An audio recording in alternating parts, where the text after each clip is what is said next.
Hello everyone, जय हिंद दोस्तों। आपका स्वागत है महेंद्रास के ऑफिशियल यूट्यूब चैनल पर। बिल्कुल डियर, मॉर्निंग हो चुकी है आप सभी को। मॉर्निंग, वेरी गुड मॉर्निंग आप सभी को। Very good morning dear. फटाफट से लिंक को शेयर कर देंगे अपने दोस्तों के साथ, फ्रेंड के साथ, जैसे वो भी इस सेशन का लाभ उठा सकें और वे भी इस सेशन में कनेक्ट हो सकें। ठीक है डियर, बिल्कुल। तो फटाफट से कनेक्ट हो जाएंगे, फटाफट से कनेक्ट हो जाएंगे, लिंक को शेयर कर देंगे। ठीक है डियर, चलिए। जैसा आप देख पा रहे हैं, बिल्कुल डियर, 10 अगस्त का करंट अफेयर लेकर मैं तैयार हूं। क्या आप भी तैयार हैं? तो चलिए शुरू करते हैं, बढ़ते हैं आज अपने इंस्पिरेशनल कोट की तरफ। देखते हैं आज का इंस्पिरेशनल कोट क्या कहने वाला है, आज हमारा दोहा हमें क्या सिखाने वाला है, बिल्कुल हम देखेंगे और शुरू करेंगे आज के सेशन को। तो चलिए चलते हैं अपने दोहे की तरफ। दैट इज डियर, आज का दोहा, कर्म प्रधान विश्व करी राखा, जो जस करई सो तस फलु चाखा। आप सभी ने कभी ना कभी जरूर इस दोहे को सुना होगा। डियर, अगर इसके अर्थ की मैं बात करूं तो ये क्या बताने की कोशिश करता है? कर्म प्रधान विश्व करी राखा। बोला गया है कि कर्म प्रधान है, जैसा हम कर्म करेंगे वैसा ही फल हमको मिलेगा। जो जैसा करेगा उसको वैसा ही फल मिलेगा। और जो अच्छा फल, अच्छा कर्म करते हैं, है ना, हम अच्छा कर्म करते हैं तो हमें अपने कर्मों का अच्छा फल मिलता है। अगर हम ऐसे कर्म करते हैं, बुरे कर्म करते हैं, सही कर्म नहीं करते हैं, तो उनका भी फल हमें मिलता है। ठीक है, लेकिन मिलेगा कब ये डिसाइड होता है, ये आगे इन फ्यूचर, है ना। तो जैसा कर्म करेंगे हमें वैसा ही फल मिलेगा। तो उसी बिहाफ पे ये बोला गया है। तुलसीदास जी ने एक और चीज कही है, कर्महीन। अगर कोई ऐसा व्यक्ति है जो कोई कर्म ही नहीं करता है, यानी कर्महीन है, कोई कर्म नहीं करता है, तो डियर उसके लिए बोला है, तुलसीदास जी की एक चौपाई है, सकल पदार्थ एहि जग माही, सकल पदार्थ एहि जग माही, कर्महीन नर पावत नहीं। यानी अगर कोई व्यक्ति कोई कर्म नहीं करता है तो उसे कोई फल नहीं मिलता है। कर्महीन जो मनुष्य है या कोई भी मानव है, उसे कोई भी फल नहीं मिलता है, तो वो कोई भी फल नहीं प्राप्त कर पाता है। ठीक है डियर, तो चौपाई बहुत ही अच्छा है। कर्म प्रधान विश्व करी राखा, जैसा कर्म करेंगे वैसा फल पाएंगे। सो जस करही, जो जैसा करेगा, तसु फलु चाखा। ये बिल्कुल नेचर का कॉन्सेप्ट है और इसी कॉन्सेप्ट पर सारी चीजें चलती हैं। ठीक है डियर, तो बिल्कुल आई होप बिल्कुल आप समझ पाए होंगे इस दोहे के अर्थ को, और आप सभी ने पहले से भी सुना होगा। तो चलिए इसी पॉजिटिव वाइब के साथ, इसी दोहे के साथ हम लोग शुरू करेंगे आज के सेशन को। चलते हैं। नेक्स्ट इज डियर, जो भी न्यू ईयर है बिल्कुल उनकी जानकारी के लिए मैं बता दूं, ये सेशन आपका PIB, all India radio, business standard, the Hindu, times of India and other sources से सिलेक्टेड न्यूज कलेक्ट करके कंपाइल की जाती है, जो आपके एग्जाम के लिए रिलेवेंट हो। और रिलेवेंसी के साथ ही आपकी न्यूज इस सेशन में शामिल की जाती हैं, जो आपके एग्जाम के पॉइंट ऑफ व्यू से इंपॉर्टेंट हो। नेक्स्ट इज, इस सेशन में हम कैसे और क्या क्या डिस्कशन करते हैं डियर। कंपाइल्ड सेशन होता है, करंट अफेयर हर एग्जाम के लिए इंपॉर्टेंट होता है। कोई भी एग्जाम हो, चाहे वो एसएससी सेक्टर का हो, स्टेट लेवल एग्जाम हो, आपके डिफेंस सेक्टर के एग्जाम्स हो, टीचिंग के एग्जाम्स हो, कोई भी किसी भी तरह का एग्जाम हो, हर एग्जाम में करंट अफेयर पूछा जाता है डियर, है ना। बैंकिंग के एग्जाम्स हो, कोई भी एग्जाम हो आपका, हर एग्जाम के लिए रिलेवेंट होता है। इस सेशन में पहले हम लोग टॉप 10 न्यूज डिस्कस करते हैं। न्यूज के बाद में डियर हम लोग स्टैटिक फैक्ट पे, स्टैटिक पार्ट पे कुछ पार्ट डिस्कस करते हैं। स्टैटिक पार्ट या फिर करंट अफेयर का कंपाइल्ड फैक्ट कुछ होता है, वो उसको डिस्कस करते हैं। देन इसके बाद में हम लोग एमसीक्यू देखते हैं, जो कि हमने न्यूज पिछले कुछ दिनों में की होती हैं, उन्हीं पर बेस्ड हम आपके लिए एमसीक्यू लेकर आते हैं, उन एमसीक्यूज को सॉल्व करते हैं, है ना। उससे आप अपने आप को चेक कर पाते हैं, अपना एनालिसिस कर पाते हैं। देन इसके बाद में हम लोग टुडे क्विज विनर अनाउंस करते हैं। जो लास्ट डे क्विज क्वेश्चन रहा होता है उसका आंसर देखते हैं कि किसने क्या आंसर किया है, कौन हमारा फर्स्ट विनर है। और फिर इसके बाद में हम आज के टुडे क्विज क्वेश्चन को भी देखते हैं, और वो जो क्विज क्वेश्चन होता है उसका आंसर आपको सेशन एंड अप होने पर मेन कमेंट बॉक्स में राइट आंसर करना होता है। जिसका सबसे पहले कमेंट मिलता है वो हमारा फर्स्ट विनर होता है। तो बिल्कुल अगर आप फर्स्ट टाइम कनेक्ट हुए हैं तो बिल्कुल डियर आप सही जगह कनेक्ट हुए हैं। फोकस करें, न्यूज को समझते चलें। कॉपी, नोटबुक, डायरी, जिसमें भी आप नोट करते हैं करंट अफेयर के फैक्ट्स को, तो बिल्कुल तैयार हो जाएं। और अगर अभी तक नहीं करते हैं नोट, तो बिल्कुल नोट करना शुरू कर दीजिए। कॉपी, डायरी, पेन लेकर बैठ जाइए और समझते चलिए। हर पॉइंट टू पॉइंट हम लोग न्यूज को डिस्कस करेंगे। कुछ न्यूज होंगी जो एज अ इंफॉर्मेशन होंगी, कुछ न्यूज होंगी जो एज अ बहुत ही इंपॉर्टेंट होंगी, यानी टू द पॉइंट होंगी, बहुत सारे पॉइंट बनेंगे जो हमें ध्यान रखने होंगे। और कुछ न्यूज होंगी जो एज अ इंफॉर्मेशन के टाइप पे होंगी, और कुछ एडिटोरियल के पार्ट पर भी होंगी। तो वो सारी न्यूज हम लोग बिल्कुल डिटेल में डिस्कस करते हुए चलेंगे। जितना रिलेवेंट होगा, जितना इंपॉर्टेंट होगा, उतना हम सेशन में डिस्कस करते हुए चलेंगे। ठीक है, तो चलिए शुरू करते हैं, चलते हैं आज अपनी फर्स्ट न्यूज की तरफ। फर्स्ट न्यूज की बात करें तो डियर ये न्यूज हमारी नेशनल न्यूज की कैटेगरी में आएगी, बिल्कुल, है ना, नेशनल न्यूज की कैटेगरी में आएगी। और इस न्यूज को हम बात करें तो ये एज अ इंफॉर्मेशन है। यहाँ पर बहुत सारे ऐसे पॉइंट नहीं है जो हमें अमाउंट हो या कुछ हो, है ना। एज अ इंफॉर्मेशन ध्यान रखना है भाई। अभी हाल ही में क्या किया गया है, वर्ल्ड का largest grain storage plan launch किया गया है, largest grain storage plan to empower farmers, जिससे फार्मर्स को एम्पावर किया जा सके, उनको सपोर्ट किया जा सके। ये प्रॉब्लम क्या होती है, रख रखाव, जो हमारे अनाज होते हैं, जो हमारा प्रोडक्शन होता है, उसके लिए रख रखाव की बहुत ही समस्या होती है। स्टोरेज करने के लिए उसको सही क्या होने चाहिए, लार्ज स्केल पर क्या होना चाहिए, उसको रखने के लिए हमारे पास अनाज भंडारण के लिए योजनाएं होनी चाहिए, प्लेस होना चाहिए, है ना, प्रॉपर प्लेस हो। बहुत बार होता है कि जो हमारे जहां पर अनाज को रखा जाता है, कई बार वहां पर इस तरह की व्यवस्थाएं ना होने पर, फैसिलिटीज ना होने की वजह से बहुत सारा किसान का अनाज है जो इतनी मेहनत से उपजता है, उस अनाज के खराब होने की, वेस्ट होने की भी खबरें आती रहती हैं। तो उसको ध्यान में रखते हुए वर्ल्ड का largest grain storage plan pilot project ऐसा लॉन्च किया गया है। पायलट प्रोजेक्ट डियर किसी भी योजना का आप सभी समझते होंगे, पायलट प्रोजेक्ट हम बोलते हैं जब किसी प्लान को इनिशियल फेज में लॉन्च किया जाता है और उसे लॉन्च करके देखा जाता है कि भाई कितना कारगर साबित होगा। यानी अभी ये फाइनल प्रोजेक्ट लॉन्च नहीं हुआ है, अपने इनिशियल फेज में है, यानी पायलट प्रोजेक्ट की तरह से अभी इसको लॉन्च किया गया है। क्या पॉइंट्स, क्या फैक्ट्स होंगे, एज अ इंफॉर्मेशन है ना। तो चलिए देखते हैं। World largest grain storage plan in cooperative sectors के लिए इसको लॉन्च किया गया है, ठीक है, जिससे फार्मर्स को स्ट्रॉन्ग किया जा सके, एम्पावर किया जा सके, जो अनाज होता है उसके भंडारण की क्षमता को बढ़ाया जा सके और सिक्योर किया जा सके, ठीक है। चलिए तो देखते हैं कैसे इस न्यूज को हम कनेक्ट करेंगे, कैसे हम इसे नोट करेंगे। जो भी न्यू ईयर है या पुराने ईयर भी हैं, ये आप सभी जानते हैं, जिस तरह से हम लोग डिस्कस करते हैं, हम लोग किसी भी न्यूज को एज अ थ्योरी के पार्ट पर, जैसे अब ये थ्योरी में 2 से 3 लाइंस आपको दिख रही हैं, आगे भी स्लाइड्स में दिखेंगी, ये आपको थ्योरी का पार्ट ना कनेक्ट करके, ना नोट करके, आपको कुछ ऐसे पॉइंट मैं निकालता हूं इसी न्यूज से, जो आपको फाइनली फिगर के फॉर्मेट में, इंटरेस्टिंग फॉर्म में आप उसको नोट करते चलते हैं, जिससे आसानी से आप उस न्यूज को लॉन्ग टाइम तक याद रख सकते हैं और आसानी से उसे समझ सकते हैं, ठीक है। तो आई होप बिल्कुल फर्स्ट न्यूज पर हम लोग आ चुके हैं, डिस्कशन शुरू हो चुका है, तो फटाफट से फोकस करेंगे न्यूज की तरफ, है ना। अपने फ्रेंड्स को आपने लिंक शेयर कर दिया है, तो बस अब फोकस करिए न्यूज की तरफ और ध्यान से सुनते चलिए और नोट करते चलिए, ठीक है डियर। चलिए तो बात हो रही है world largest grain storage plan, है ना। वर्ल्ड, तो डियर यहां पर जो पॉइंट निकल कर आ रहा है वो हमें यही कनेक्ट करना होगा, world largest grain storage plan, grain storage plan ये लॉन्च किया गया है, किसके लिए, कोऑपरेटिव सेक्टर्स के लिए, कोऑपरेटिव सेक्टर्स के लिए, कोऑपरेटिव सेक्टर्स के लिए। और डियर ये जो प्लान है ये अभी किस फेज में है, इनिशियल फेज में है, यानी एज अ पायलट प्रोजेक्ट इसको लॉन्च किया गया है, एज अ पायलट प्रोजेक्ट इसको लॉन्च किया गया, as a pilot project launch किया गया। कृषि बुनियादी ढांचे में क्रांति लाने और किसानों को सशक्त बनाने के लिए सहकारी क्षेत्र में दुनिया की सबसे बड़ी अनाज भंडारण योजना को एक पायलट प्रोजेक्ट के रूप में शुरू किया गया है, ठीक है। तो केवल एज अ इंफॉर्मेशन है, अभी आपको इतना पॉइंट ध्यान रखना है। आगे कोई और पॉइंट या करंट में आगे कुछ और न्यूज इससे निकल कर आएगी तो उसको भी हम कनेक्ट करेंगे यहीं से, है ना, क्योंकि करंट में हर न्यूज जो भी होती है, जब हम डेली सेशन में कनेक्ट होने लगते हैं, डेली हम फोकस कर रहे होते हैं, तो आगे हमें और भी चीजें कनेक्ट होती हुई दिखती हैं और सारी चीजें हम आगे कनेक्ट करते जाते हैं, ठीक है।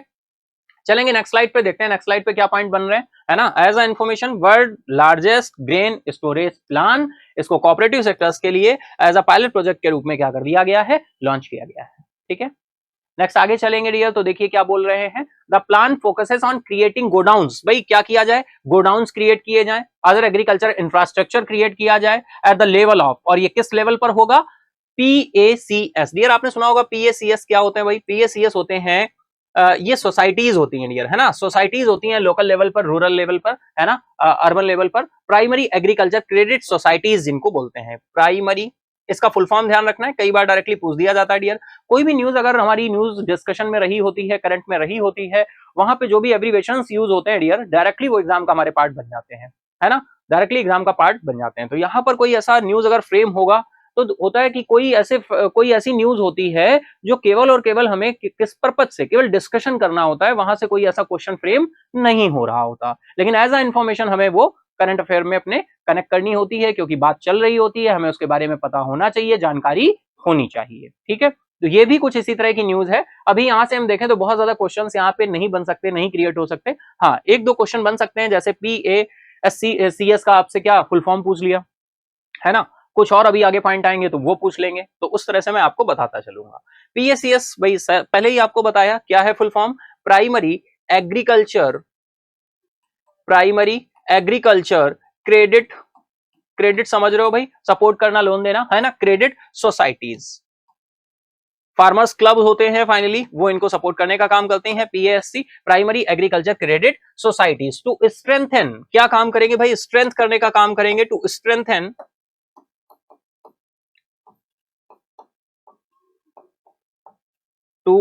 स्ट्रेंथन टू स्ट्रेंथन, क्या स्ट्रेंथ करेंगे, फूड सिक्योरिटी, फूड सिक्योरिटी, अभी इनिशियल में ही हमने आपको बताया food security, and reduce wastage, and reduce wastage. और अगर आपके दिमाग में आ रहा है सर मैं क्या नोट करूं, है ना, तो डियर नोट क्या करना है आपको मैं बता दूं, जैसे फर्स्ट स्लाइड पे हमने देखा, तो फर्स्ट स्लाइड पे आपको ये फिगर नोट कर लेना है, क्या नोट कर लेना है, world largest grain storage plant, pilot project है ना, एज अ पायलट प्रोजेक्ट है, और एरो में यहां पे लिख देना है कोऑपरेटिव सेक्टर्स, ये आपको इतना नोट करना है केवल, ठीक है, क्लियर है, आई होप आप सभी को क्लियर होगा। आपको नोट क्या करना है, आपको ये पॉइंट नोट करना है, world largest grain storage plant as a pilot project है कोऑपरेटिव सेक्टर्स, ठीक है। देन नेक्स्ट आपको ये लिखना है, पीएसीएस का फुल फॉर्म लिख लीजिएगा, प्राइमरी एग्रीकल्चर क्रेडिट सोसाइटीज, ये जो सोसाइटीज होती है इनका काम क्या होता है, स्ट्रेंथ करना फूड सिक्योरिटी को, है ना, और रिड्यूस वेस्टेज, जो वेस्ट होता है अनाज हमारा उसको क्या किया जा सके, कम किया जा सके, बर्बादी को कम किया जा सके, खाद्य सुरक्षा को मजबूत किया जा सके, है ना, इसमें और बेहतर करने का काम किया जा सके, ठीक है, वही बात यहां पर की गई है, इंपावर फार्मर्स, अब इससे फार्मर्स क्या होंगे, फार्मर्स और स्ट्रांग होंगे, इंपावर होंगे, by enabling them realise better prices for their crops, और उन्हें अपनी क्रॉप के और अच्छे दाम मिल पाएंगे, क्योंकि जब नुकसान कम होगा, रिड्यूस वेस्ट हो जाएगा, फूड सिक्योरिटी आ जाएगी, तो और भी अच्छी तरह से फार्मर्स हमारे स्ट्रांग होंगे और उनको उनकी फसलों के अच्छे दाम मिलेंगे।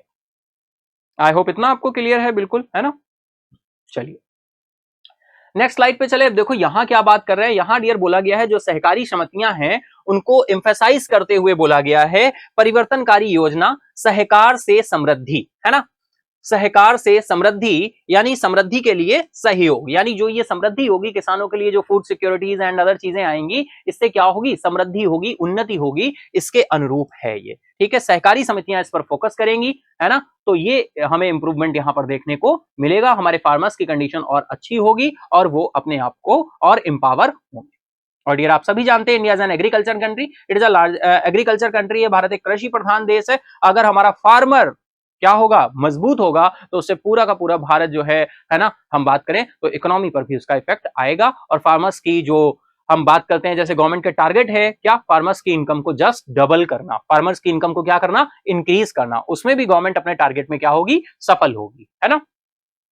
नेक्स्ट पॉइंट पे बोल रहे हैं, India has over 1 lakh PACS, PACS मतलब primary agriculture credit societies, year overall India में अगर हम बात करें तो कितनी है, 1 लाख, है ना, आप देख पा रहे होंगे, with a vast membership of over 13 crore farmers, मतलब यहां पे कितने फार्मर्स कनेक्टेड है डियर, 13 करोड़ फार्मर्स कनेक्टेड है, तो ये पॉइंट आपको एक ध्यान रखना होगा, है ना, इस स्लाइड पे आपको ये पॉइंट ध्यान रखना होगा, इससे पहले दो स्लाइड्स पे अभी हमने कनेक्ट कर लिया कि आपको क्या ध्यान रखना है, यहां पे आपको ध्यान रखना है 1 लाख PACS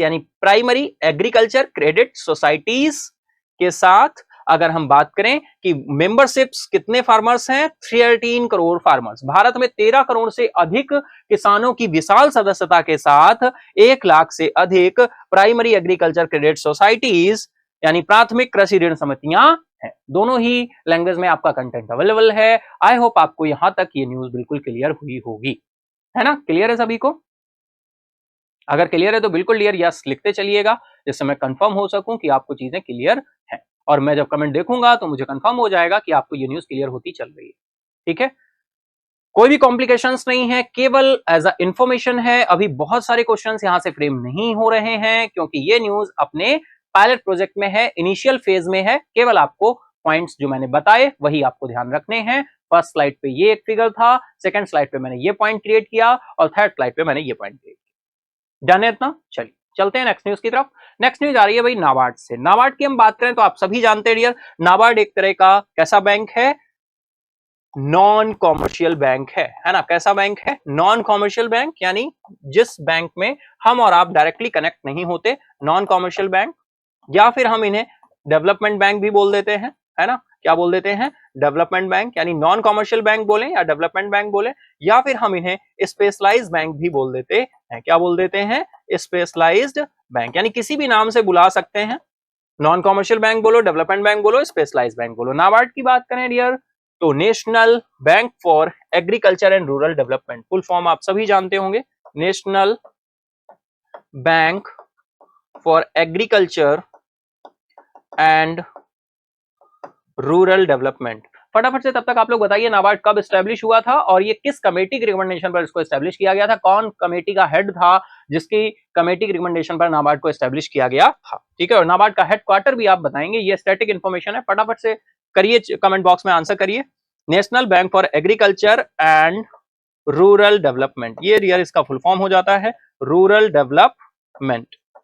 अगर हम बात करें एग्रीकल्चर में, तो एग्रीकल्चर में इंडिया में अगर हम बात करें तो एपेक्स इंस्टीट्यूशन के रूप में काम करता है कौन? नाबार्ड। ठीक है, as a non commercial bank है। किसी भी बैंक को, कोऑपरेटिव बैंक को, आरआरबीज को सपोर्ट की जरूरत होगी एग्रीकल्चर से रिलेटेड, एग्रीकल्चर ग्रोथ से रिलेटेड, कॉटेज इंडस्ट्री हो, कुटीर उद्योग हो, या किसी भी तरह के आपके जो भी एग्रीकल्चर से किसी भी तरह से कनेक्टेड है, वो सारे के सारे सेक्टर्स पे फोकस करना, उनका डेवलपमेंट करना, ये सारा काम किसका है? नाबार्ड का है। लोन देना, क्रेडिट प्रोवाइड करना, ये काम भी किसका है? नाबार्ड का है। उनके लिए पॉलिसीज बनाना, ये भी काम किसका है? नाबार्ड का है। उनको ट्रेनिंग प्रोवाइड करना, ये भी काम किसका है? नाबार्ड का है। ठीक है डियर, तो आई होप बिल्कुल आपके कमेंट बॉक्स में आंसर्स आ चुके होंगे। नाबार्ड की बात करें डियर, तो ये एस्टैब्लिशमेंट जो इसका हुआ था वो हुआ था कब? 12 जुलाई 1982। 12 जुलाई 1982 में। एक्ट कब आया था? नाबार्ड एक्ट आया था डियर 1981 में। नाबार्ड एक्ट जो आया था वो 1981 में आया था। एस्टैब्लिशमेंट जो इसका हुआ वो कब हुआ? 12 जुलाई 1982। ठीक है, 12 जुलाई 1982। ठीक है, 12 जुलाई 1982। किस कमेटी की रिकमेंडेशन पर? तो डियर आप सभी को पता होगा, और अगर नहीं पता है तो मैं बता दूं, B Sivaraman committee. B Sivaraman committee. NABARD जब एस्टेब्लिश हुआ था तो इसने कितने ऑर्गेनाइजेशंस को रिप्लेस किया था? डियर 3 ऑर्गेनाइजेशंस को इसने रिप्लेस किया था। Agriculture credit department ACD, RPCC rural planning credit cell, RPCC rural planning credit cell, और एआरडीसी, एआरडीसी। ठीक है, तो चलें डियर, न्यूज जो निकल कर आई है वो ये है, नाबार्ड ने 1974 करोड़ राजस्थान गवर्नमेंट को क्या किए हैं? मंजूर किए हैं। क्यों मंजूर किए हैं भाई? राजस्थान गवर्नमेंट या राजस्थान सरकार को 1974 करोड़ रुपए मंजूर किए हैं। किसने मंजूर किए हैं? नाबार्ड ने किए हैं। क्यों किए हैं भाई? एग्रीकल्चर से रिलेटेड कोई ना कोई डेवलपमेंट या कोई ना कोई सपोर्ट होगा, उस वजह से ये राजस्थान गवर्नमेंट को ये अमाउंट सैंक्शन किया गया होगा। किसके द्वारा? नाबार्ड के द्वारा। आई होप जैसा मैं समझ पा रहा हूं आपको, आप सारे पॉइंट्स क्लियर होते चल रहे होंगे, है ना। तो चलिए चलते हैं नेक्स्ट पॉइंट पे, देखते हैं क्या पॉइंट आ रहा है। तो डियर कैसे कनेक्ट करेंगे यहां पर? तो चलिए फटाफट से अपनी न्यूज को हम कनेक्ट करते हैं।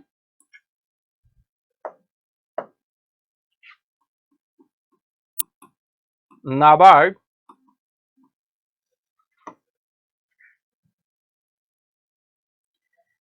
ने सैंक्शन किया है, सैंक्शन, कितना अमाउंट सैंक्शन किया डियर? 1974 करोड़। ये अमाउंट आपको ध्यान रखना होगा, 1974.07 करोड़।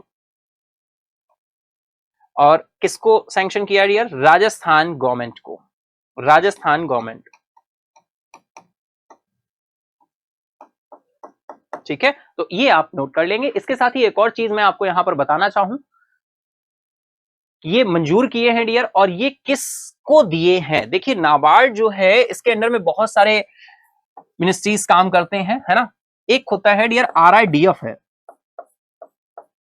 ये एक फंड होता है, इसको दिया है नाबार्ड ने राजस्थान के डेवलपमेंट के लिए, राजस्थान के रूरल इंफ्रास्ट्रक्चर को क्या करने के लिए? रूरल इंफ्रास्ट्रक्चर डेवलपमेंट फंड के रूप में दिया है। ये जो आरआईडीएफ है ये किसके अंडर काम करता है? ये नाबार्ड के अंडर काम करता है। आरआईडीएफ क्या है? RIDF stands for rural infrastructure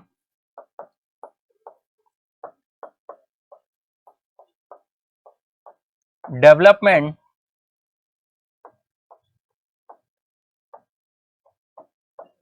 rural infrastructure development fund, rural infrastructure development fund. Dear RIDF की बात करें, नाबार्ड के अंडर काम करता है ना। नाबार्ड, अब देखो न्यूज यहां से क्या डायरेक्टली क्वेश्चन क्या बनेगा, क्वेश्चन इस तरह से बनेगा, बताइए अभी हाल ही में नाबार्ड ने किस स्टेट गवर्नमेंट को 1974.07 करोड़ का फंड सैंक्शन किया है।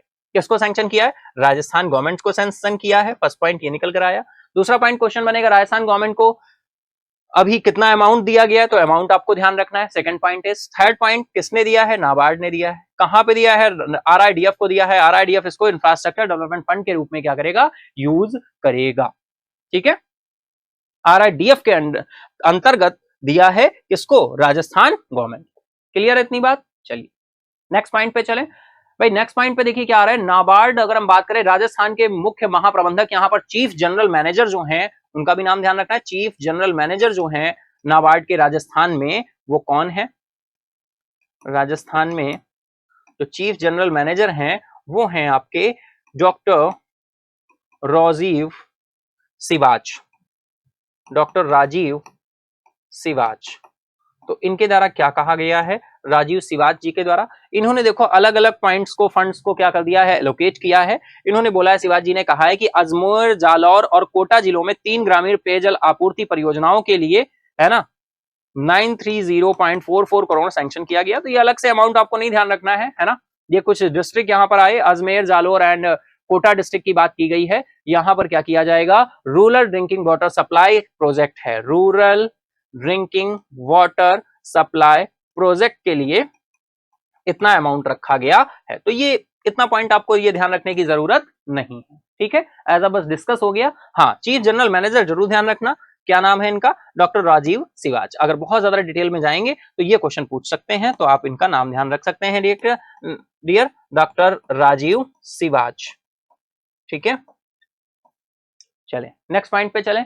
तो डियर इसके बाद बोल रहे हैं further 926.48 crore was sanction for the construction of 676 rural roads in the desert and tribal areas of the state. भाई इसके अलावा राज्य के रेगिस्तान में आदिवासी क्षेत्रों के लिए ग्रामीण सड़कों के निर्माण के लिए इतना अमाउंट रखा गया है ना। ग्रामीण सड़कों के निर्माण के लिए इतना रखा गया है, आदिवासी क्षेत्रों के लिए 676 करोड़ रखा गया है। तो डियर ये अलग अलग एलोकेट किया गया है अमाउंट, ये अलग अलग अमाउंट आपको ध्यान नहीं रखना है। आपको ये सिंगल अमाउंट जो मैंने बताया, ये अमाउंट आप ध्यान रखिए। राजस्थान गवर्नमेंट ध्यान रखिए, नाबार्ड आपको पता ही है, आरआईडीएफ का फुल फॉर्म ध्यान रखिए, और चीफ जनरल मैनेजर ध्यान रखिए, जो कि नाबार्ड में राजस्थान के चीफ जनरल मैनेजर कौन है? आपके डॉक्टर राजीव सिवाच। क्लियर इतनी बात? चलो आई होप आपने नोट भी कर लिया होगा। हम लोग चलते हैं इसी के साथ ही नेक्स्ट न्यूज की तरफ। नेक्स्ट न्यूज जो आ रही है ये डियर आ रही है तमिलनाडु से। तमिलनाडु में क्या हुआ है? तमिलनाडु में एक डिस्ट्रिक्ट है हमारा, है ना, एक डिस्ट्रिक्ट है, लोकल प्लेस है आदिचनलूर। आदिचनलूर, आदिचनलूर डिस्ट्रिक्ट जो है, यहां पर कुछ क्या हुआ है? जियोग्राफिकल कुछ यहां पर ऐसे चीजें प्राप्त हुई हैं जिसकी वजह से यहां पे संग्रहालय बनाने की बात की गई है। और इसका जो संग्रहालय, इसका जो फाउंडेशन स्टोन है, यहाँ पर आप पिक्चर में भी देख पा रहे होंगे, यहाँ पर हमारी फाइनेंस मिनिस्टर निर्मला सीतारमन जी के द्वारा इसका फाउंडेशन स्टोन रखा गया है। ये एक संग्रहालय बनाया जाएगा, यहाँ पर म्यूजियम बनाया जाएगा डियर, है ना, म्यूजियम बनाया जाएगा जो हमारी कल्चर को, हमारी संस्कृति को क्या करेगा? जीवंत करेगा। तो म्यूजियम का यहाँ पर फाउंडेशन स्टोन रखा गया है निर्मला सीतारमन जी के द्वारा। बजट में भी बात की गई थी, 5 ऐसे म्यूजियम्स बताने की बात की गई थी, उसमें से एक ये है जो तमिलनाडु में, जिसका अभी फाउंडेशन स्टोन निर्मला सीतारमन जी के द्वारा ही रखा गया है। तो केंद्रीय मंत्री निर्मला सीतारमन ने आदिचनलूर संग्रहालय की आधारशिला रखी, जिससे 300 साल पुरानी कलाकृतियां प्रदर्शित की जाएंगी। डियर कितने साल पुरानी? आप समझ रहे हैं, 300 साल मैंने बोल दिया, सॉरी 3000 साल, 3000 ईयर्स, समझ रहे हो ना, 3000 ईयर्स, 3000 साल पुरानी कलाकृतियां जो हैं वो यहां पर क्या की जाएंगी? पेश की जाएंगी, यानी आदिचनलूर म्यूजियम। आदिचनलूर म्यूजियम, ये आपको नाम ध्यान रखना है, तमिलनाडु का ये प्लेस है ना। तो चलिए देखते हैं कैसे कनेक्ट करेंगे। तो चलिए फटाफट से, भाई सबसे पहले तो हम नाम लिख लेते हैं किसके द्वारा फाउंडेशन स्टोन रखा गया है। तो यूनियन फाइनेंस मिनिस्टर है हमारी, यूनियन फाइनेंस मिनिस्टर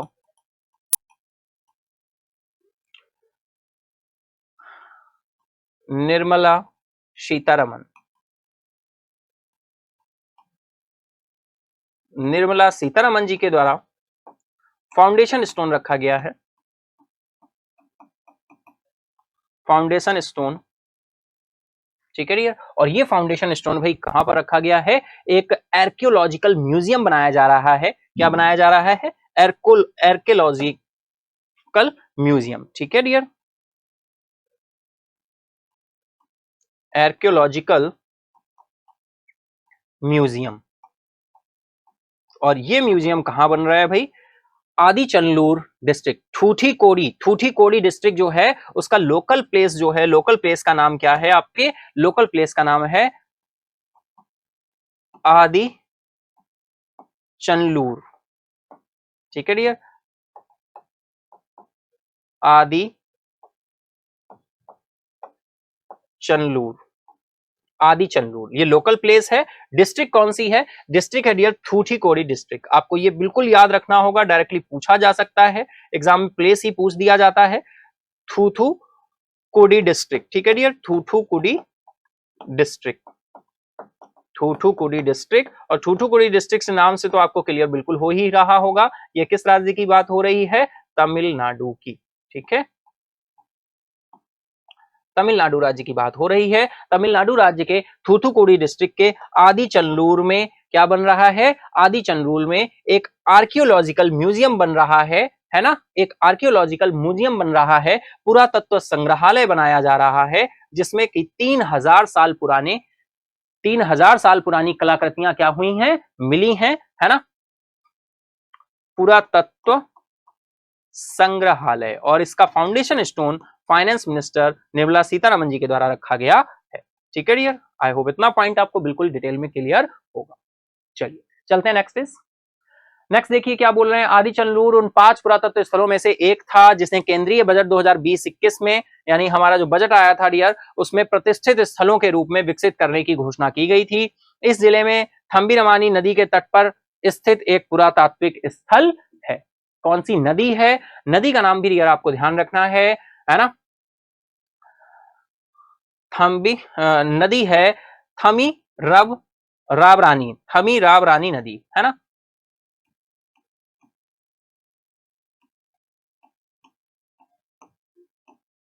थबी राबरानी नदी, ठीक है, थबी राबरानी रिवर के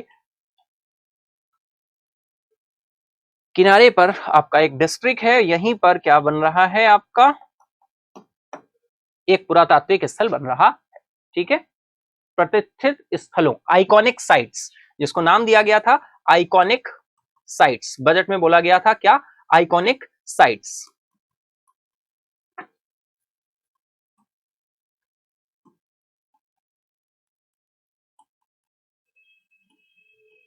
बजट 2020-21, ठीक है। चले चलते हैं नेक्स्ट इज। नेक्स्ट ईयर क्या बोल रहे हैं भाई? यहां पर देखिए कुछ और पॉइंट्स बता रहे हैं। थूथुकुडी जिले के आदिचनलूर में भारतीय पुरातत्व सर्वेक्षण द्वारा की गई खुदाई में कई दफन कलश, भाई कई कलश मिले हैं, धातु मिली है, कांस्य से उत्पाद मिले हैं, और यहां तक कि एक सोने की माला भी मिली है, ठीक है। चलिए आई होप बिल्कुल इतना आपको पॉइंट क्लियर होगा, है ना। चला जाए नेक्स्ट पॉइंट पे, चलिए चलते हैं नेक्स्ट पॉइंट की तरफ।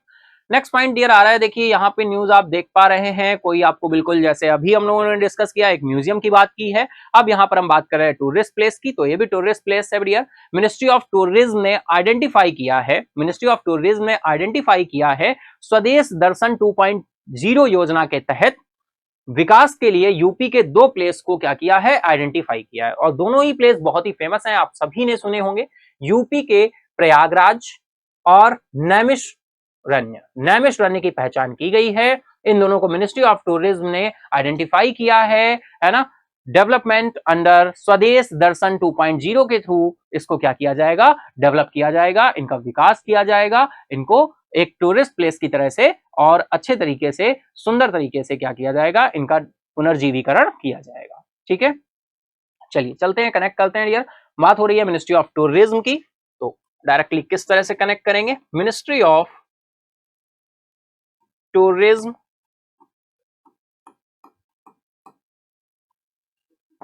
Ministry of Tourism identified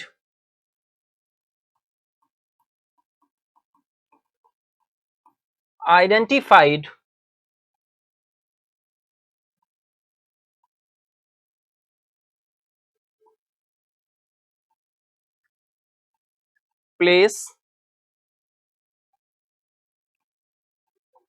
UP के प्लेस आइडेंटिफाई किए गए हैं। 2 प्लेस, कौन से प्लेस है भाई? एक तो आपका आ गया प्रयागराज, तो आई होप आप सभी नोट करते चल रहे होंगे डियर और समझ पा रहे होंगे, है ना, जो भी डिस्कशन हो रहा है। प्रयागराज, और दूसरा प्लेस है आपका नैमिषारण्य।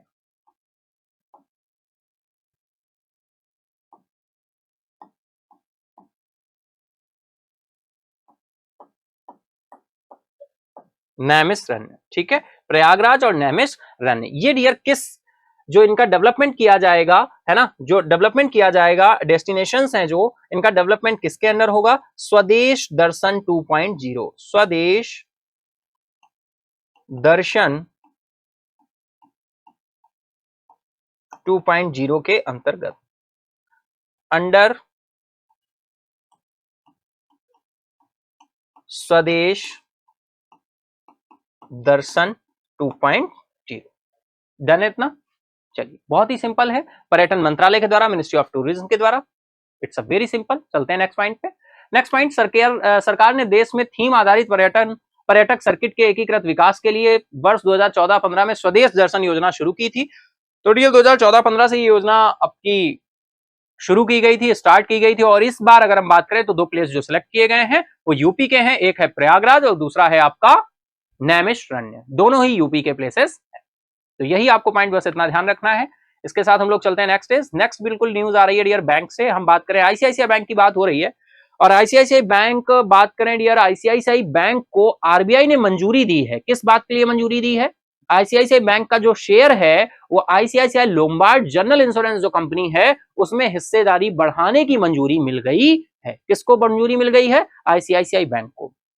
देखो सीधा सा यहीं पर मैं पॉइंट कनेक्ट कर दूं, आप यहीं से ये नोट कर लीजिएगा dear, ICICI bank, ICICI bank को, आईसीआईसीआई बैंक को आईसीआईसीआई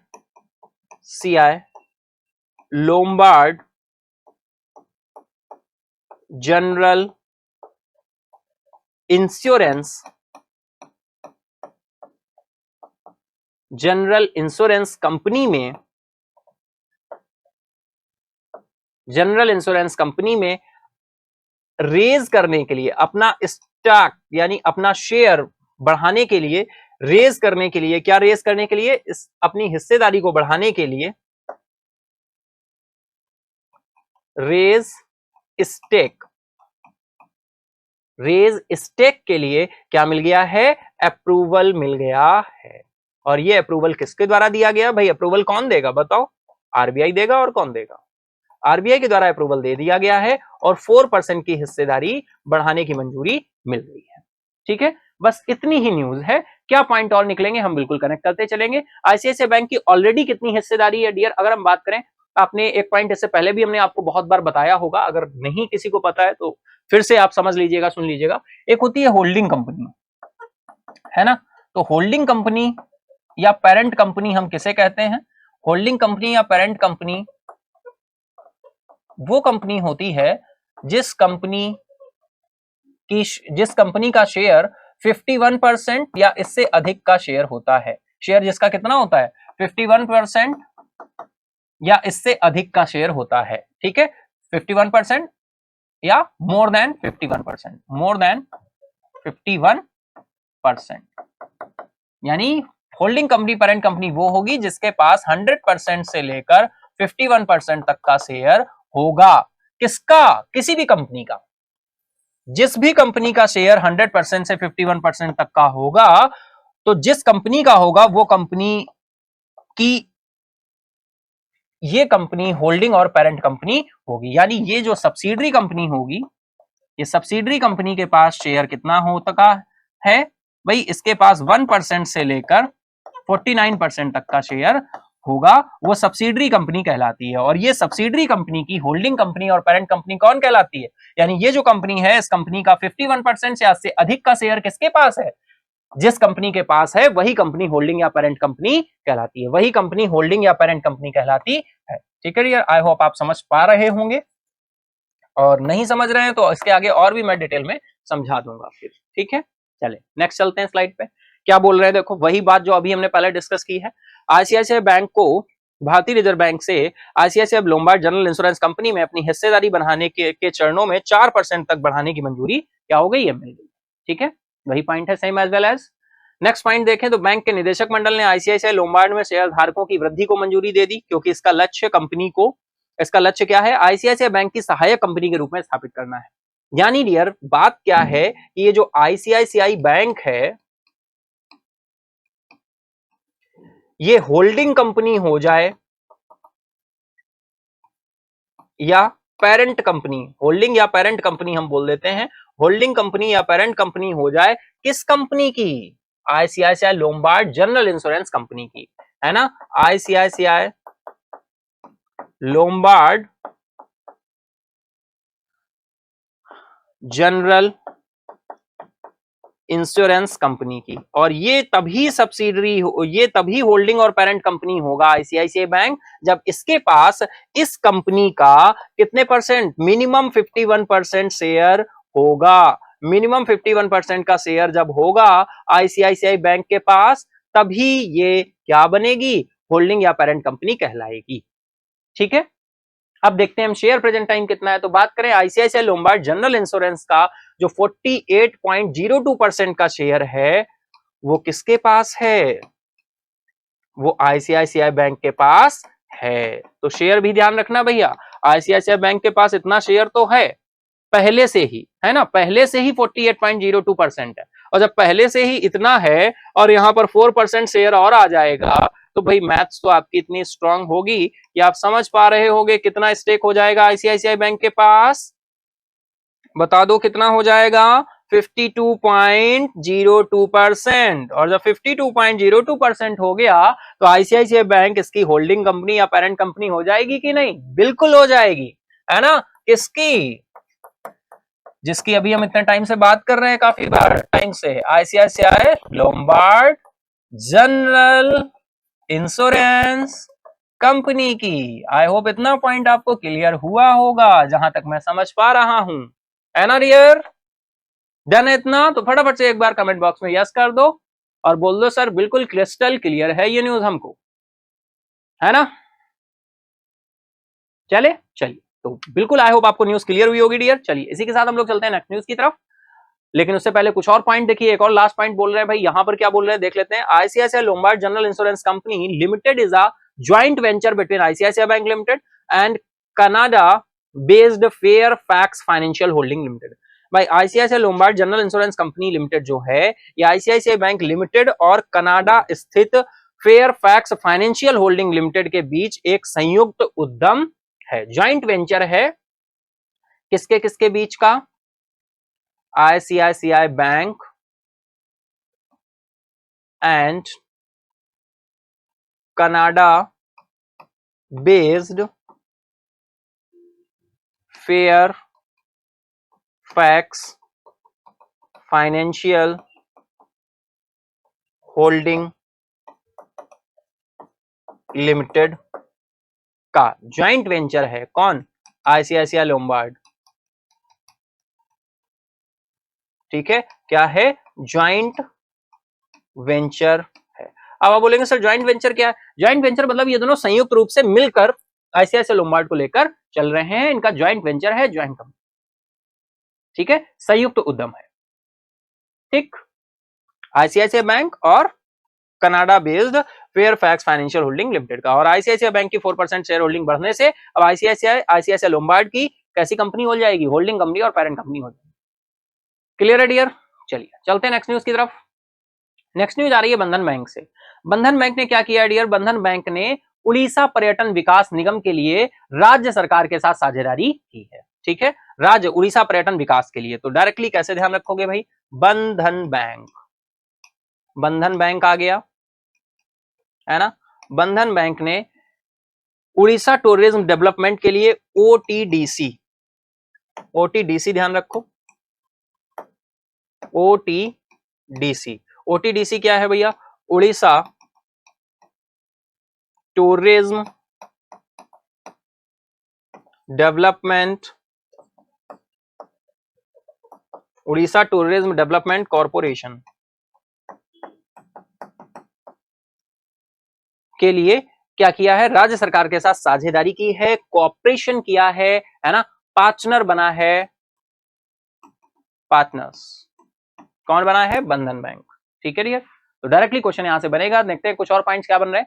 इस साझेदारी का उद्देश्य क्या है, डिजिटल भुगतान विकल्पों की सुविधा प्रदान करके राज्य के पर्यटन क्षेत्र को मजबूत करना है ना डियर। स्टेट टूरिज्म सेक्टर को क्या करना है, स्ट्रॉन्ग करना है, स्टेट टूरिज्म सेक्टर के लिए। तो बस यहां पे पॉइंट्स कनेक्ट कर लोगे, किसके लिए किया गया है, स्टेट टूरिज्म सेक्टर को क्या करने के लिए, स्ट्रॉन्ग करने के लिए। और पॉइंट्स देखते हैं क्या पॉइंट है भाई, सुविधा प्रदान करके राज्य के पर्यटन क्षेत्र को मजबूत करना है। शुरुआत में बंधन बैंक पॉइंट ऑफ सेल, भाई पॉइंट ऑफ सेल आप सभी जानते हो, पॉइंट ऑफ सेल मशीनें तैनात करेगा, पॉइंट ऑफ सेल मशीनें तैनात करेगा जो पर्यटकों को विभिन्न प्रमुख स्थलों पर कार्ड से भुगतान करने की सुविधा प्रदान करेंगी, यानी कार्ड से पेमेंट करने की फैसिलिटी मिलेगी, कार्ड पेमेंट फैसिलिटी प्रोवाइड होगी, है ना, at various prime destination. The bank will in future deploy UPI acceptance as well as, और बैंक भविष्य में यूपीआई स्वीकृति को भी क्या कर देगा, लागू कर देगा, यूपीआई एक्सेप्टेंस भी शुरू हो जाएगा। ठीक है, तो इससे उड़ीसा जो है वो टूरिज्म सेक्टर में डिजिटली बहुत ही आसानी तरीके से टूरिज्म सेक्टर में डिजिटल पेमेंट्स के ऑप्शंस ओपन हो जाएंगे। इसके लिए जो एक एग्रीमेंट साइन हुआ है, कॉपरेशन हुआ है, वो कॉपरेशन किसके साथ हुआ है, बंधन बैंक के साथ हुआ है। तो इतना ही पॉइंट आपको ध्यान रखना है डियर। ठीक है, चलिए इसी के साथ चले नेक्स्ट न्यूज की तरफ। नेक्स्ट न्यूज आ रही है डियर, अंबुजा सीमेंट्स ने एक्वायर किया है सांघी इंडस्ट्रीज को। सांघी इंडस्ट्रीज को एक्वायर कर लिया है किसने, अंबुजा सीमेंट ने। 5,000 करोड़ रुपए के उद्यम मूल्य पर सांघी इंडस्ट्रीज का अधिग्रहण कर लिया है, एक्वायर कर लिया है। चलिए डायरेक्टली कनेक्ट करेंगे डियर, अंबुजा सीमेंट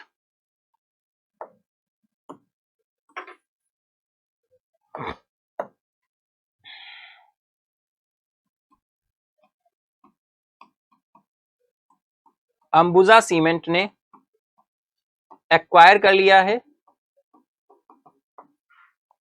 ना, Ambuja cements acquire Sanghi industries. ठीक है, सांघी इंडस्ट्रीज, सांघी इंडस्ट्रीज को एक्वायर कर लिया है। एक्वायर्ड किसने एक्वायर किया है, अंबुजा सीमेंट ने एक्वायर किया है ना। All cash deal value of company at an enterprise value कितने में एक्वायर किया भैया, 5,000 करोड़। डायरेक्टली ये वैल्यू और ये पॉइंट आपको ध्यान रखने हैं। अदानी समूह ने गुजरात स्थित सांघी इंडस्ट्रीज को पूर्ण नगद सौदे में अधिग्रहित किया, एक्वायर किया, और कंपनी का जो मूल्य निकल कर आया है वो उद्यम मूल्य कितना निकल कर आया है, एंटरप्राइज वैल्यू कितनी निकल कर आई है, 5,000 करोड़। ठीक है डियर, 5,000 करोड़ एंटरप्राइज वैल्यू। तो ये पॉइंट आपको ध्यान रखना है। ठीक है डियर,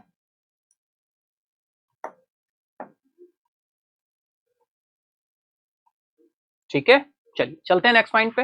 नेक्स्ट देखो क्या बोल रहे हैं, Ambuja cement will acquire 14.66 crore shares of Sanghi industries limited representing 56.74 of the overall share holding. भाई अंबुजा सीमेंट सांघी इंडस्ट्रीज के इतने करोड़ शेयरों का अधिग्रहण करेगी, कितने करोड़ शेयरों का, 14.66 करोड़ शेयर्स का क्या करेगी, एक्वाजिशन करेगी, शेयर्स को एक्वायर करेगी। और जैसे ही इतने शेयर्स को एक्वायर करेगी वैसे ही कुल शेयर का, है ना, टोटल शेयर वैल्यू जो ओवरऑल शेयर होल्डिंग है वो ओवरऑल शेयर होल्डिंग कितनी हो जाएगी, ओवरऑल शेयर होल्डिंग निकल कर आ जाएगी 56.74%। 56.74% का ओवरऑल शेयर होल्डिंग हो जाएगा। सांघी सीमेंट्स की बात करें डियर, तो ये brand owned by Sanghi industries के द्वारा इनकॉर्पोरेट बनाया गया था। सांघी सीमेंट सांघी इंडस्ट्रीज के स्वामित्व वाला एक ब्रांड है जिसे 1985 में शामिल किया गया था। 1985 में क्या किया गया था, शामिल किया गया था सांघी सीमेंट। तो ये पॉइंट बस एज अ इंफॉर्मेशन आप ध्यान रखेंगे। आई होप बिल्कुल ये न्यूज भी आपको क्लियर हुई होगी, है ना, बिल्कुल क्लियर है, इतना डन है। ठीक है, सीधा सा पॉइंट ध्यान रखना है भाई, 14.66 करोड़ के शेयर्स क्या करेगा, एक्वायर करेगा, वैसे ही ओवरऑल शेयर होल्डिंग कितनी हो जाएगी, 56.74%। और अमाउंट की बात करें डियर, तो अमाउंट मैंने पहले ही बताया, इंटरप्राइज वैल्यू निकल कर आई 5,000 करोड़, सांघी इंडस्ट्रीज को एक्वायर किया है अंबुजा सीमेंट। ठीक है डियर, बिजनेस एंड कॉर्पोरेट से ये न्यूज निकल कर आई है। चलिए चलते हैं नेक्स्ट न्यूज की तरफ। नेक्स्ट न्यूज आ रही है dear, global fortune global 500 top 500 list जारी हुई है ना, ग्लोबल 500 लिस्ट जारी हुई है और यहाँ पर वॉलमार्ट आपका सूची में शीर्ष पर है, वॉलमार्ट यूएस का सूची में शीर्ष पर है। और हम बात करें सऊदी का अरामको सबसे वैल्यूएबल, सबसे प्रॉफिटेबल कंपनी के रूप में आया। प्रॉफिटेबल कंपनी के रूप में कौन आया है? प्रॉफिटेबल कंपनी, प्रॉफिटेबल कंपनी के रूप में कौन आया है? अरामको। अरामको प्रॉफिटेबल कंपनी के रूप में कौन आया है? अरामको, जो कि सऊदी का है, सऊदी अरेबिया, सऊदी अरामको, ठीक है। और वॉलमार्ट टॉप पर है, वॉलमार्ट ने टॉप किया है, टॉप पर है। लिस्ट कौन सी है?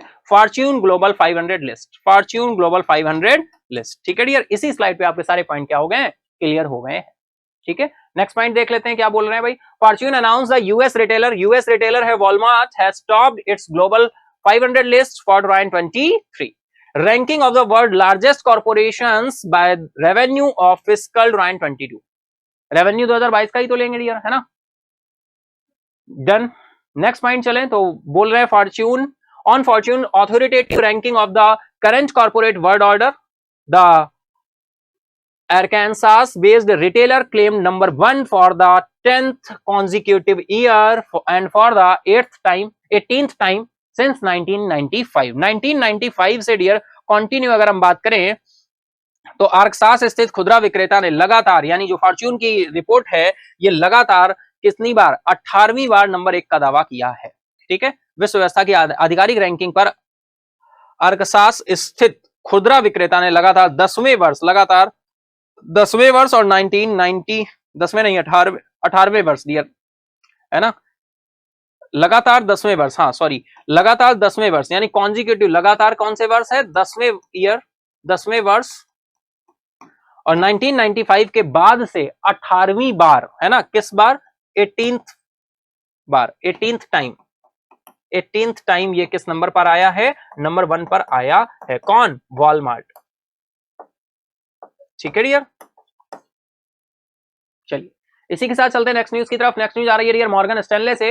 मॉर्गन स्टैनले ने रैंकिंग जारी की है और डियर यहां पर केवल क्या एज अ इंफॉर्मेशन है, ये एज अ इंफॉर्मेशन है, कोई ऐसा टू द पॉइंट यहां पर न्यूज नहीं है, एज अ इंफॉर्मेशन है। मॉर्गन स्टैनले ने रैंक जारी की है और रैंक में बोला है कि इंडिया हाईएस्ट इमर्जिंग मार्केट की लिस्ट में आएगा, इंडिया हाईएस्ट इमर्जिंग मार्केट की लिस्ट में आएगा। उभरते बाजारों की सूची में मॉर्गन स्टैनले ने भारत को सर्वोच्च स्थान दिया है और इसका रीजन है क्या है? रीजन है जो यूएस है उसकी जो रैंकिंग है, ट्रिपल ए जो रेटिंग थी, उस रेटिंग से वो क्या कर रहा है? लूज कर रहा है। अंतरराष्ट्रीय ब्रोकरेज फर्म मॉर्गन स्टैनले ने हाल ही में भारत की बाजार स्थिति को समान भार से अधिक भार में उन्नत कर दिया है ना। पहले ये किस भार में था भाई? Overweight from the equal weight, है ना, समान भार से इक्वल वेट से इसके स्टेटस को ओवरवेट कर दिया है, ठीक है। International brokerage firm has recently upgrade India's market status, upgrade हुआ है, अपग्रेडेड इंडियाज, वन सेकेंड, ठीक है, that is Morgan Stanley, Morgan Stanley, कुछ इस तरह से कनेक्ट करेंगे। मॉर्गन स्टैनले ने इंडिया का क्या किया है? अपग्रेड किया है, upgraded India's market status, upgraded India's market status. इतना आपको ध्यान रखना है, इसको इक्वल वेट से, है ना, इक्वल वेट से ओवरवेट की कैटेगरी में रखा है, ठीक है, इक्वल वेट से ओवर वेट की कैटेगरी में रखा है, ठीक है। चलिए चलते हैं, आई होप बिल्कुल क्लियर होगा, सिंपल सा है। चलते हैं नेक्स्ट पॉइंट की तरफ। नेक्स्ट पॉइंट बोल रहे हैं over rating. Over rate rating का मतलब है कि कंपनी को उम्मीद है कि भविष्य में भारत की अर्थव्यवस्था बेहतर प्रदर्शन करेगी। सीधी सी बात है, अमेरिका द्वारा ट्रिपल ए दर्जा खोने की पृष्ठभूमि में भारत का उन्नयन निकल कर आया है। भाई जो ट्रिपल ए रेटिंग है यूएस की, वो इसको क्या कर रहा है? लूज कर रहा है, बैकड्रॉप कर रहा है ना, लूज कर रहा है ट्रिपल ए स्टेटस, ठीक है। ये पूरा स्टेटस होता है triple A, triple B, double A, है ना। ये कभी डिटेल में हम लोग फाइनल इसको देखकर चलेंगे और फिर डिस्कस करेंगे, ठीक है। चलिए आई होप इतना पॉइंट क्लियर होगा। हम लोग चलते हैं फटाफट से नेक्स्ट पॉइंट की तरफ। नेक्स्ट न्यूज आ रही है डियर बिहार से, और ये बात हो रही है वाल्मीकि टाइगर रिजर्व की। वाल्मीकि टाइगर रिजर्व की बात हो रही है, वाल्मीकि टाइगर रिजर्व, शॉर्ट में बीटीआर बोल देते हैं। यहां पर डियर हो क्या रहा है, केवल इतना आपको ध्यान रखना है, बिहार ने कॉन्स्टिट्यूट किया है रेहनो टास्क फोर्स। रेहनो टास्क फोर्स क्या किया है, आपका री इंट्रोड्यूस किया है ना, रेहनो टास्क फोर्स, है ना। जो पिक्चर में आप देख पा रहे हो डियर, इनके कंजर्वेशन के लिए, इनके संरक्षण के लिए, इनके संरक्षण के लिए रेहनो टास्क फोर्स क्या किया है, री इंट्रोड्यूस किया है, री इंट्रोडक्शन किया है, रेहनो कंजर्वेशन स्कीम लेकर आया है वाल्मीकि टाइगर रिजर्व, और जो कि डियर ये बिहार में आपका है, बिहार में है वाल्मीकि टाइगर रिजर्व। ठीक है, यही पॉइंट है। चलिए देखते हैं वन बाय वन, है ना। तो डायरेक्टली कैसे लिखोगे वाल्मीकि टाइगर रिजर्व, है ना, वाल्मीकि टाइगर रिजर्व क्या लेकर आया है भाई, ये आपके लिए क्या लेकर आया है, ये नेशनल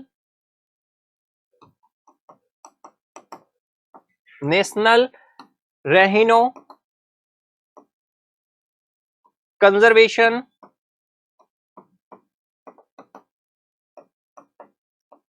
स्ट्रेटेजी लेकर आया है। ठीक है, कौन लेकर आया है, वाल्मीकि टाइगर रिजर्व डियर, ये कहां पर है, बिहार। ठीक है, एक के रूप में चुना गया है इसको, और जहां देश के अन्य अभ्यारण्यों से गैंडे क्या करेंगे, जाएंगे, लाए जाएंगे। तो आई होप बिल्कुल आप इतना समझ पा रहे होंगे, आई होप इतना आप कनेक्ट कर पा रहे होंगे डियर, है ना। 1 सेकेंड, ठीक है। चलिए इसी के साथ हम लोग चलेंगे नेक्स्ट इज,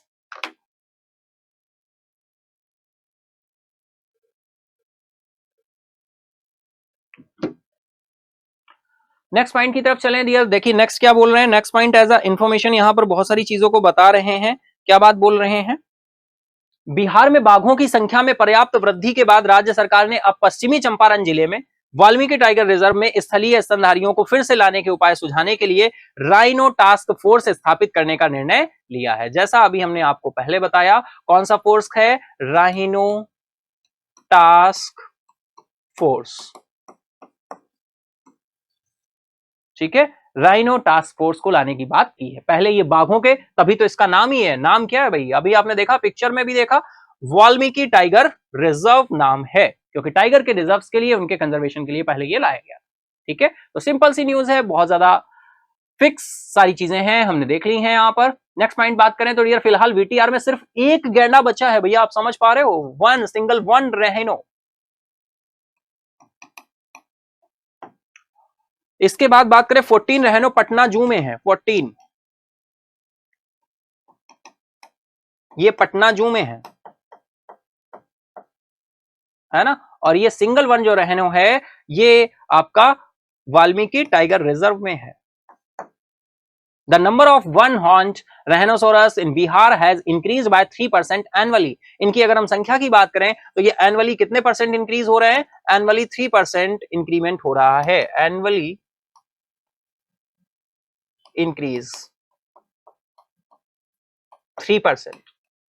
ठीक है, आई होप बिल्कुल इतना पॉइंट क्लियर होगा। चलिए इसी के साथ चलते हैं नेक्स्ट न्यूज की तरफ। नेक्स्ट न्यूज आ रही है बिल्कुल सीधी सी, एचएस प्रणय ने सिल्वर विन किया है, सिल्वर मेडल विन किया है Australian open super 500 badminton royal 23 में। एचएस प्रणय ने सिल्वर विन किया है, और चाइना के, जिनसे इन्होंने हार का सामना किया है, चाइना के वेंग होंगयांग ने गोल्ड मेडल विन किया है इनको हराकर, है ना। तो HS Prannoy,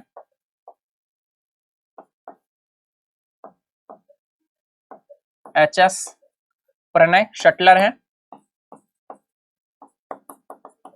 shuttler HS Prannoy ने विन किया है सिल्वर मेडल।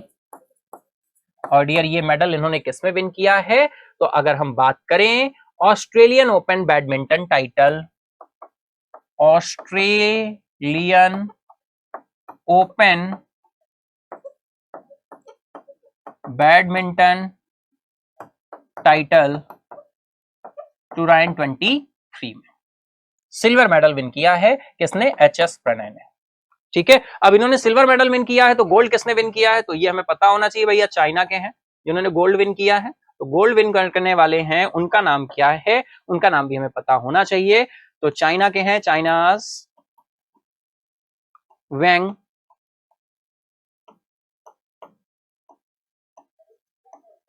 होंगयांग, वेंग होंगयांग, ठीक है, इन्होंने गोल्ड मेडल विन किया है और एच.एस. प्रणय जी ने सिल्वर मेडल विन किया, ठीक है।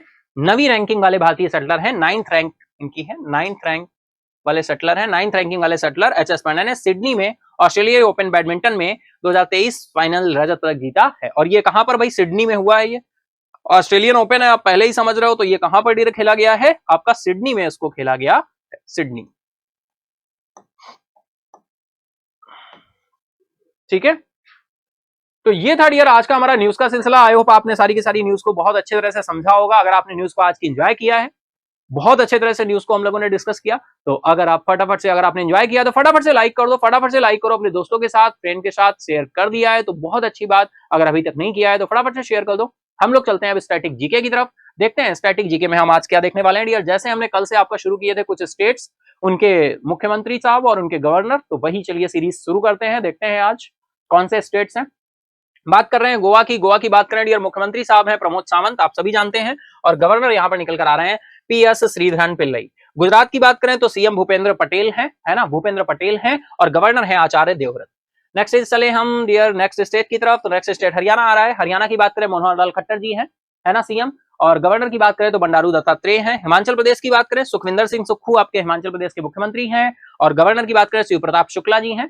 नेक्स्ट आ जाए झारखंड, झारखंड में हेमंत सोरेन आपके मुख्यमंत्री हैं, गवर्नर सीपी राधे कृष्णा है, सीपी राधे कृष्णन है। कर्नाटका की बात करें सीएम श्री सिद्धार्थ रमैया हैं, और गवर्नर आपके थावर चंद्र गहलोत हैं, ठीक है डियर। तो चलिए इसी के साथ ही हम लोग चलते हैं क्वेश्चन आंसर्स की तरफ, देखते हैं फटाफट से आज हमारे एमसीक्यूज हमसे क्या कहने वाले हैं। फर्स्ट एमसीक्यू की तरफ चलते हैं, तो देखते हैं आज का फर्स्ट एमसीक्यू क्या हो रहा है भाई। फर्स्ट क्वेश्चन आ रहा है, when will Puneet Chandok assume his role as the corporate vice president of Microsoft India and South Asia.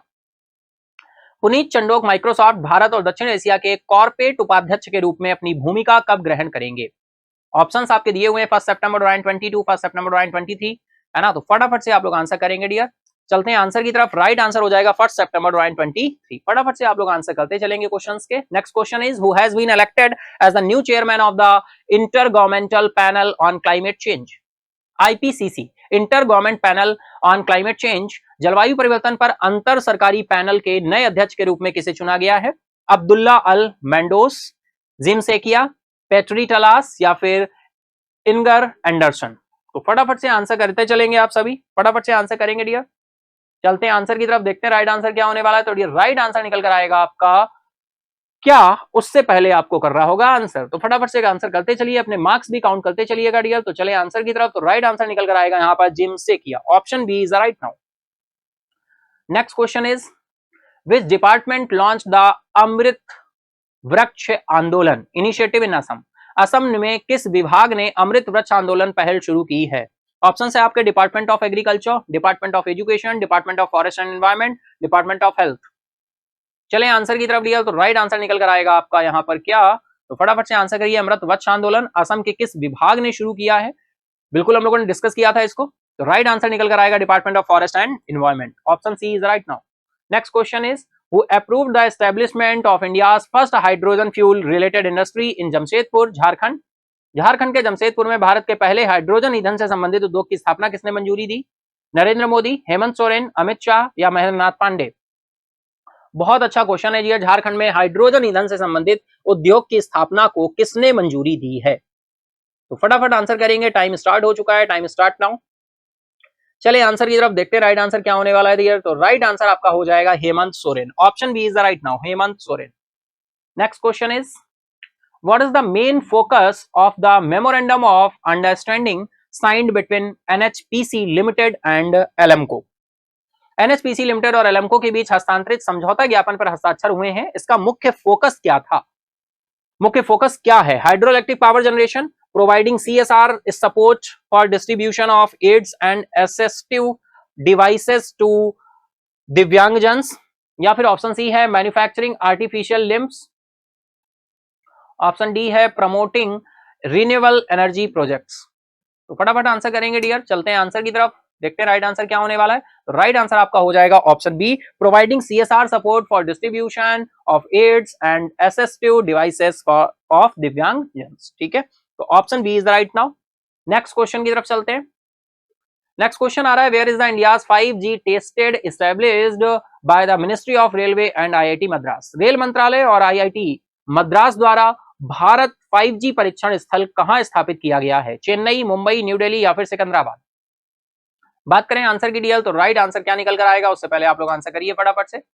चलते हैं आंसर की तरफ, देखते हैं राइट आंसर क्या हो रहा है। तो राइट आंसर निकल कर आएगा यहाँ पर Secunderabad, option D is the right now. Next question is, Chennai has commissioned the world largest wind turbine with a capacity of. चीन ने विश्व की सबसे बड़ी पवन टरबाइन चालू की है जिसकी क्षमता है, क्या क्षमता है भाई फटाफट बताएंगे। Time start now. 10 megawatt, 14 megawatt, 16 megawatt या फिर 20 मेगावाट? ठीक है डियर, फटाफट आंसर करेंगे आप सभी, फटाफट आंसर करेंगे। चलिए चलते हैं आंसर की तरफ, देखें डियर राइट आंसर निकल कर आएगा यहाँ पर 16 megawatt, option C is the right now. Next question is, who is currently the world richest person according to the billionaires list of as 3rd August 2023। 3 अगस्त 2023 को तक अरबपतियों की सूची के अनुसार वर्तमान में दुनिया का सबसे अमीर व्यक्ति कौन है भाई? Bernard Arnault and family, Jeff Bezos, Elon Musk या फिर लैरी एलिसन? फटाफट आंसर करेंगे डियर, चले आंसर की तरफ, तो बिल्कुल आंसर कर लीजिए। राइट आंसर निकल कर आ रहा है dear, Elon Musk, option C is right now. Next question is, which organisation has signed an MOU with AIFF, है ना, AIFF to promote football at the grass root level. जमीनी स्तर पर फुटबॉल को बढ़ावा देने के लिए किस संगठन ने AIFF के साथ एक समझौते ज्ञापन पर हस्ताक्षर किए हैं? Air force sports control board, Indian Olympic association, Subroto Mukherjee sports education society या फिर नेशनल स्पोर्ट्स डेवलपमेंट अथॉरिटी? तो टाइम स्टार्ट नाउ, फटाफट आंसर करेंगे डियर। चलते हैं आंसर की तरफ, देखते हैं राइट आंसर क्या हो रहा है। तो राइट आंसर आपका निकल कर आएगा option C, Subroto Mukherjee sports education society, option C is right now. Next question is, where was the Asian youth and junior weightlifting championship 2023 held? एशियाई युवा एवं जूनियर भारोत्तोलन चैंपियनशिप 2023 कहां आयोजित की गई? New Delhi India, Mumbai India, greater Noida India या फिर कोलकाता इंडिया? बहुत अच्छा क्वेश्चन है डियर, फटाफट आंसर करेंगे आप सभी। बिल्कुल हम लोगों ने डिटेल में डिस्कस किया था, जो भी क्वेश्चंस आपको देखने को मिलते हैं कहीं ना कहीं न्यूज में रहे होते हैं, कहीं ना कहीं वो हमारे न्यूज का पार्ट रहे होते हैं या करंट में रहे होते हैं, वही क्वेश्चंस आपको देखने को मिलते हैं।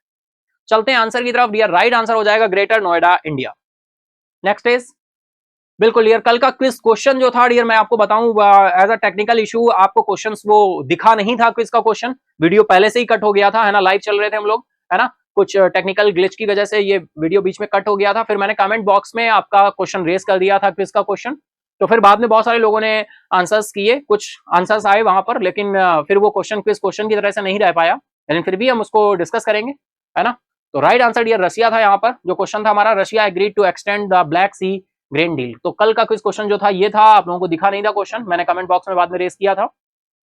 कौन सा देश काला सागर अनाज सौदे का विस्तार करने पर सहमत हुआ है? Which country agreed to extend the Black Sea grain deal? New Zealand, Russia, France या इजिप्ट? तो ये क्वेश्चन था हमारा, राइट आंसर यहाँ पर रशिया हो जाएगा, है ना। तो डियर बिल्कुल यू आर अ विनर, लेकिन विनर हम कैसे अनाउंस करें जब क्वेश्चन ही आप लोगों को नहीं दिखा? तो मैंने फिर इस क्वेश्चन को आज के लिए क्या कर दिया, विनर का रिकॉग्निशन, विनर को रिकॉग्नाइज नहीं करेंगे, लेकिन हाँ वॉलंटियर को जरूर लेंगे। वॉलंटियर यानी जिन्होंने आंसर्स किए हैं वो हमारे लिए वॉलंटियर हैं, है ना। तो फर्स्ट विनर हमारा आज कोई नहीं है इस वजह से, सेकंड भी नहीं है कोई, थर्ड भी नहीं है कोई, लेकिन वॉलंटियर में अगर हम देखें तो वॉलंटियर्स जिन्होंने आंसर्स किए, है ना, जैसे ही यहाँ पे कमेंट बॉक्स में मैंने क्वेश्चन को रेज किया था तो आंसर्स आने शुरू हो गए थे। आंसर किया था सरिता मौर्य ने, आंसर किया था, राइट आंसर किया इन्होंने, रशिया आंसर किया था, सरिता मौर्य ने राइट आंसर किया, रशिया आंसर किया था इन्होंने। फिर इसके बाद में हम बात करें, अलप नाम से हैं, इन्होंने नाइट सेशन लिखा है, थैंक यू सर भी लिखा है, और ऑप्शन बी बोल रहे हैं, रशिया बोल रहे हैं, इन्होंने भी राइट आंसर किया। शैलेंद्र सिंह जी ने राइट आंसर किया है, रशिया किया है, बिल्कुल वेरी गुड। रजत शुक्ला ने आंसर किया है, गरिमा मिश्रा ने आंसर किया है डियर, तो कॉन्ग्रेट्स आप सभी को, बहुत अच्छे, वेरी गुड, है ना। ये हमारे वॉलंटियर हैं आज के, तो कॉन्ग्रेट्स डियर, बहुत अच्छे, वेल डन। इसी के साथ चलते हैं आज के क्विज क्वेश्चन की तरफ, देखते हैं आज का क्विज क्वेश्चन हमारा क्या होने वाला है। तो चलिए चलते हैं आंसर की तरफ, देखते हैं राइट आंसर हमारा क्या होने वाला है डियर। तो दैट इज, ये रहा आज का quiz question, how many members are there in the national Olympic committee? राष्ट्रीय ओलंपिक समिति में कितने सदस्य हैं? 30, 35, 40 या 45? तो डियर बिल्कुल जो भी न्यू ईयर है डियर उनको जानकारी के लिए बता दूं, सेशन सेशन एंड अप होने के बाद आपको मेन कमेंट बॉक्स में राइट आंसर को टाइप करना है। जो राइट आंसर सही स्पेलिंग के साथ टाइप करेगा वो हमारा फर्स्ट विनर होगा। अब टाइप क्या करना, आज तो भाई 30-35 नंबर्स हैं केवल, तो जो सही नंबर सबसे पहले टाइप करेगा वो हमारा फर्स्ट विनर होगा, जिसका कमेंट हमें सबसे पहले रिसीव होगा। और ये विनर हम कल के सेशन में क्या करेंगे, अनाउंस करेंगे। ठीक है डियर, तो आई होप आज के सेशन को आपने एंजॉय किया होगा। अगर आपने आज के सेशन को एंजॉय किया है तो फटाफट से जाकर लाइक करो, अपने दोस्तों के साथ, फ्रेंड के साथ शेयर करना ना भूलो। और अब आपकी कोई भी सलाह है, कोई भी एडवाइस है तो आप कमेंट बॉक्स में बता सकते हैं, उसको शेयर कर सकते हैं, कनेक्ट हो सकते हैं। ठीक है dear, thank you everyone, good bye, take care, have a nice day.